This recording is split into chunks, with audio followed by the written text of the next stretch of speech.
ఆదివారం స్వామి వారిని దర్శించుకుంటే విష్ణులోకంలో ప్రవేశం కలుగుతుందని, ఉద్యోగంలో ప్రమోషన్లు మరియు రాజకీయ పురోగతి కూడా సాధ్యమవుతుందని చెబుతున్నారు. సోమవారం స్వామి వారిని దర్శించుకుంటే మానసిక శాంతి లభిస్తుందని, దీర్ఘకాలిక అనారోగ్య సమస్యలు పరిష్కారమవుతాయని అంటున్నారు. పుష్కరిణిలో స్నానం చేస్తే తీవ్రమైన అనారోగ్య సమస్యలు తగ్గుతాయని సూచిస్తున్నారు.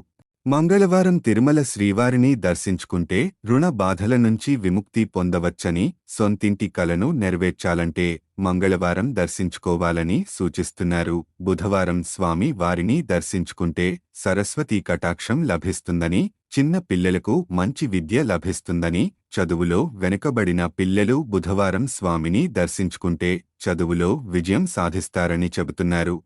గురువారం స్వామివారిని దర్శించుకుంటే వివాహ సంబంధిత సమస్యలు పరిష్కారమవుతాయని చెబుతున్నారు. పిల్లలు కూడా ఈరోజు స్వామిని దర్శించుకుంటే సంతానం పొందుతారని పండితులు సూచిస్తున్నారు. శుక్రవారం స్వామిని దర్శించుకుంటే లక్ష్మీ కటాక్షం కలుగుతుందని, అదృష్టం మరియు ఐశ్వర్యం సిద్ధిస్తాయని, ఇంట్లో కనక వర్షం కురుస్తుందని అంటున్నారు. శనివారం రోజున వడ్డీ కాసుల వాడిని దర్శించుకుంటే నవగ్రహ దోషాలు తొలగుతాయని, ఆకలి బాధల నుంచి విముక్తి లభిస్తుందని చెబుతున్నారు.